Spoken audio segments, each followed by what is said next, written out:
Bienvenidos al Cinematógrafo una vez más. Esta semana nos vamos a dedicar a varios estrenos recientes de la cartelera. Uno de ellos es Rush, la película que confronta a Niki Lauda y una especie de némesis que fue James Hunt. También una remake, en este caso, de una gran película de De Palma, que es Carrie. ¿Es tan buena como Carrie, esta Carrie? En un ratito lo vamos a poder saber. Nos vamos a dedicar al gran Marco Bellocchio con su última película, Bella Addormentata o Bella Durmiente, y muchas cosas más. Estos son los avances, quédate con nosotros. Rush, una de las sorpresas del cine comercial de lo que va del año. Carrie, la nueva versión de la gran película del genial Brian De Palma. Bella Addormentata es la última película del genial Marco Bellocchio.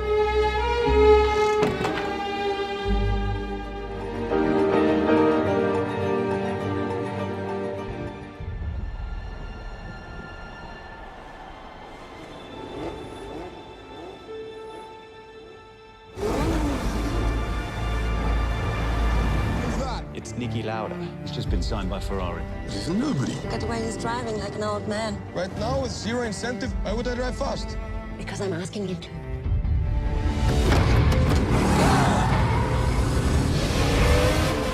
Rush fue una sorpresa, una película que francamente esperaba poco de ella.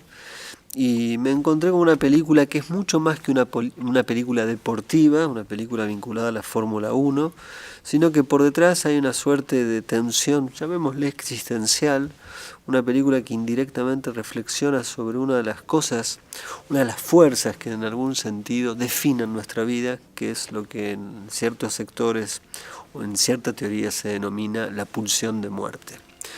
La película cuenta una historia, está basada en un hecho real, en parte la reconstrucción de un hecho real, esta película de Ron Howard, que es el 1976, en un momento clave en la carrera de dos grandes corredores de Fórmula 1, que es Niki Lauda y James Hunt. James Hunt posteriormente moriría.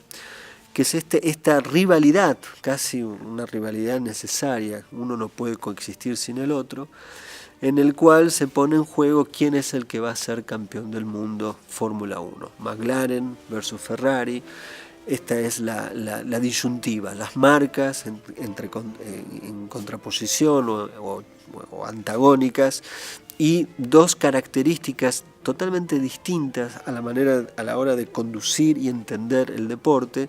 Uno donde se trata de precisión, el Niki Lauda es austríaco, James Hunt es inglés, y detrás de estas nacionalidades hay también maneras de enfrentar y estar en el mundo, que hace la diferencia y distinción de estos dos, en principio rivales, pero que por detrás, y esto es lo que la película tiene y en ese sentido es muy bella, es una gran caballerosidad.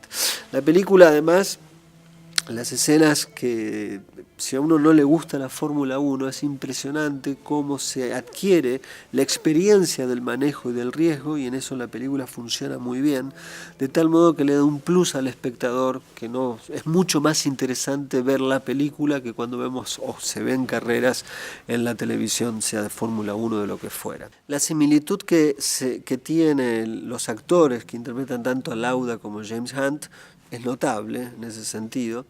En el caso de Chris Hemsworth es muy parecido, quizás un poco más buen mozo que el propio Hunt en la vida real.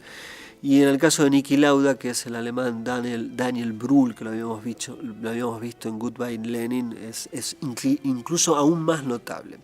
La película tiene su centro en el famoso accidente en el cual por 1 minuto y medio queda prácticamente quemándose en vivo el propio Lauda en un accidente de auto, en una famosa carrera que no debería haber tenido lugar dadas las condiciones de la pista y las condiciones climáticas, y este es el centro que gira la relación tanto para el pasado, porque vemos un poco cómo llegan ambos a la Fórmula 1, como la resolución a partir de ahí en adelante. Hay un momento muy gracioso donde se lo nombra Reutemann porque Carlos Reutemann fue quien fue llamado a suplantar a Niki Lauda en esos 43 días que tuvo prácticamente todo quemado, recuperándose, y la película muestra cómo en 43 días vuelve a correr. El film es fascinante no tanto por la Fórmula 1, no tanto por el orden deportivo, sino por la caballerosidad de los personajes y esto que decía al principio, las relaciones que se establecen entre un deporte y esta pulsión de muerte, que por detrás también está la vida. Y en esta relación vida o muerte es donde el film, en algún sentido, juega su carta, que excede al género y plantea un orden de, llamémosle, de meditación o reflexión que va más allá de una mera excelencia para filmar carreras de auto de alta competición y de alto nivel. Una película sorprendente, no esperaba prácticamente nada de un film de Ron Howard y sin embargo una de las sorpresas del cine comercial de lo que va del año.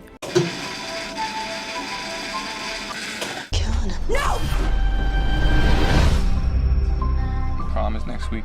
You don't have a date already. Maybe you want to go with me. Mama, I've been asked to prom. No.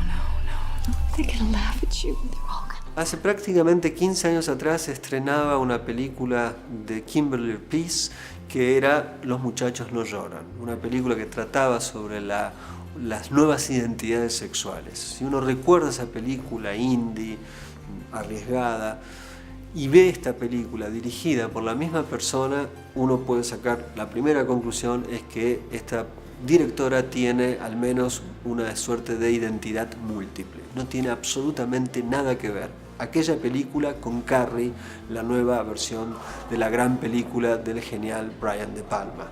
Y tampoco tiene tanto que ver, o casi nada que ver, con las sutilezas, no solamente formales, sino también contextuales, que tenía aquel film de la década del 70, emblemático film del genial De Palma. En esta ocasión la historia es como aquella, es una historia quizás llevados un poco por esta nueva especie de rebrote sobre el bullying, ¿no? Esta cosa de patoterismo que se ve cada vez más presente en las sociedades y naturalmente en la sociedad estadounidense. Quizás por esto la película venga el remake y la película tenga que ver con este espíritu de época.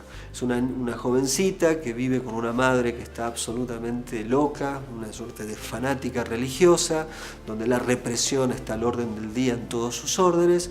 La chica tiene una especie de timidez absoluta, es maltratada en el secundario y naturalmente, sin saberlo y de pronto lo descubre, tiene poderes sobrenaturales. Básicamente puede mover objetos, la telequinesis está a su favor.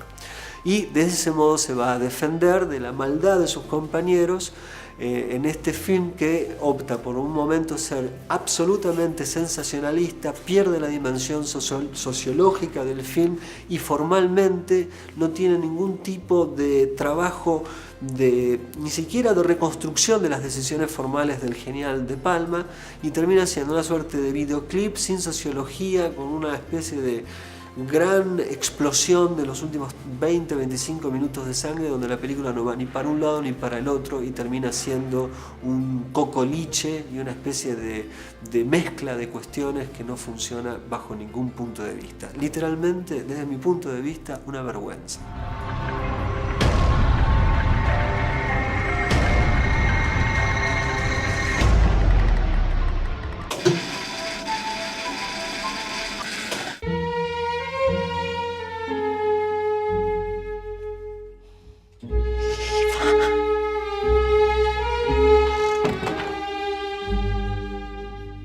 Bella Addormentata es la última película del genial Marco Bellocchio. El cine de Bellocchio es un cine muy particular, un cine por momentos operístico, un cine donde la puesta en escena es absolutamente hipnótica, donde en muchas ocasiones el orden vinculado con la conciencia diurna se entremezcla con la conciencia onírica. Uno no sabe por momentos si está viendo un sueño o lo real, pero siempre está en lo real.